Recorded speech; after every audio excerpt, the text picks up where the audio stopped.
Assalamualaikum warahmatullahi wabarakatuh.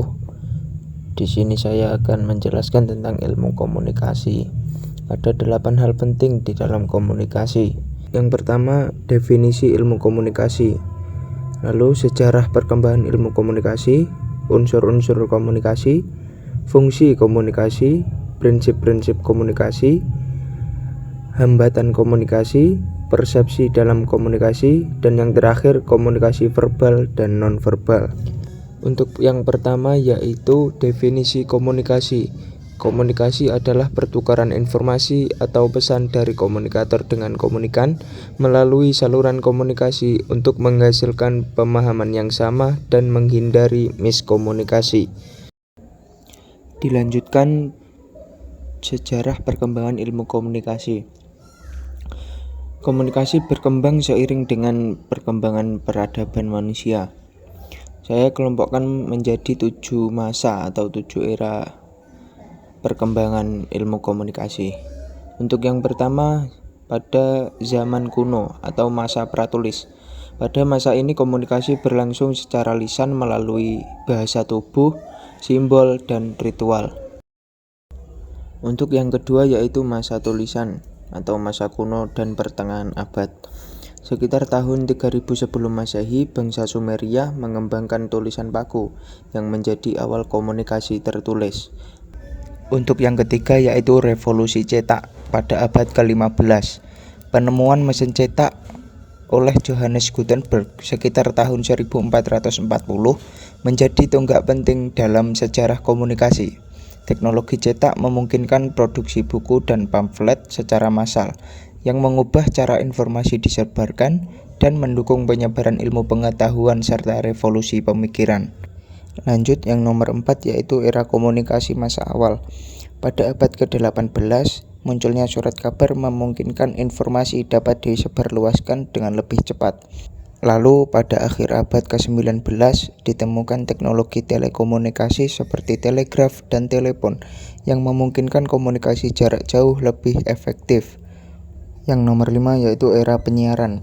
Pada awal abad ke-20, penemuan radio pada tahun 1920-an diikuti oleh televisi pada tahun 1940-an, memperkenalkan era baru komunikasi massa.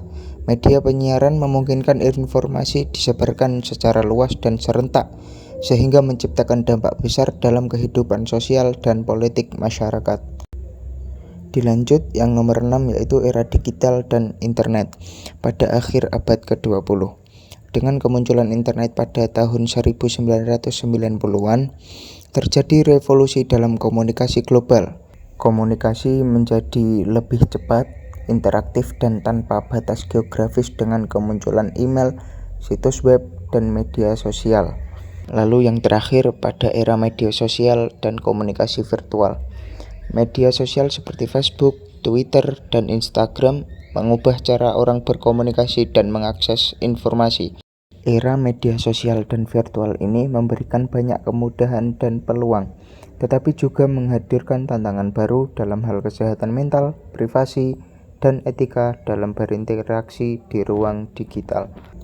Dari perjalanan panjang ini, ilmu komunikasi terus berkembang dan menyesuaikan dengan perkembangan teknologi, budaya, dan kebutuhan manusia dalam berinteraksi satu sama lain.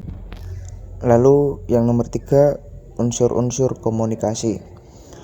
Unsur-unsur komunikasi ini harus ada agar komunikasi dapat berlangsung dengan baik. Untuk yang pertama ada komunikator, yaitu pengirim pesan. Yang kedua ada komunikan sebagai penerima pesan. Yang ketiga informasi atau pesan tersebut. Yang keempat ada media atau saluran yang digunakan untuk menyampaikan pesan, seperti tulisan, suara, gambar, atau media digital. Lanjut yang keempat yaitu fungsi komunikasi. Beberapa fungsi komunikasi yaitu untuk menyampaikan informasi, mengekspresikan diri, mempengaruhi orang lain, membina hubungan, dan mengendalikan lingkungan sosial. Komunikasi memungkinkan interaksi antar individu dan membantu mencapai pemahaman bersama. Lalu yang nomor 5 yaitu prinsip-prinsip komunikasi. Prinsip-prinsip komunikasi meliputi kejelasan, ketepatan, keterbukaan, empati, dan kesopanan. Prinsip-prinsip ini membantu menciptakan komunikasi yang efektif dan bermakna. Lalu yang nomor 6 yaitu hambatan komunikasi. Beberapa hambatan komunikasi yaitu perbedaan persepsi, hambatan bahasa, gangguan fisik, emosi yang negatif, perbedaan budaya, asumsi dan prasangka. Hambatan ini dapat menimbulkan komunikasi yang tidak efektif. Lanjut yang nomor 7 yaitu persepsi dalam komunikasi. Persepsi dalam komunikasi yaitu proses memahami dan mengenali lingkungan melalui panca indera, serta menafsirkan informasi yang diterima. Untuk yang terakhir yaitu komunikasi verbal dan nonverbal. Komunikasi verbal adalah komunikasi yang menggunakan kata-kata untuk menyampaikan pesan, baik secara lisan maupun tulisan. Dalam komunikasi verbal ini, bahasa menjadi alat utama untuk menyampaikan informasi. Sedangkan komunikasi nonverbal adalah bentuk komunikasi yang tidak menggunakan kata-kata atau bahasa lisan. Itulah tadi beberapa hal penting yang terdapat di dalam komunikasi agar komunikasi berjalan dengan efektif dan tidak terdapat miskomunikasi. Saya akan memberikan satu contoh masalah dalam komunikasi. Seorang manajer memberi arahan kepada timnya untuk menyelesaikan proyek dalam waktu yang singkat, tetapi tidak menjelaskan secara detail tugas atau prioritas yang harus dikerjakan terlebih dahulu. Akibatnya, tim merasa bingung dan beberapa tugas terabaikan karena tidak ada panduan yang jelas. Nah, masalah ini muncul karena manajer tidak menyampaikan pesan dengan jelas dan spesifik. Penyampaian pesan yang tidak lengkap membuat anggota tim menafsirkan arahan secara berbeda-beda, yang akhirnya berdampak pada kinerja dan hasil proyek. Nah, untuk penyelesaian dari masalah ini, seorang manajer harus memberikan instruksi secara rinci, termasuk tujuan, batas waktu, dan prioritas tugas. Demikian sedikit penjelasan yang dapat saya berikan tentang komunikasi. Apabila ada kurang lebihnya mohon maaf.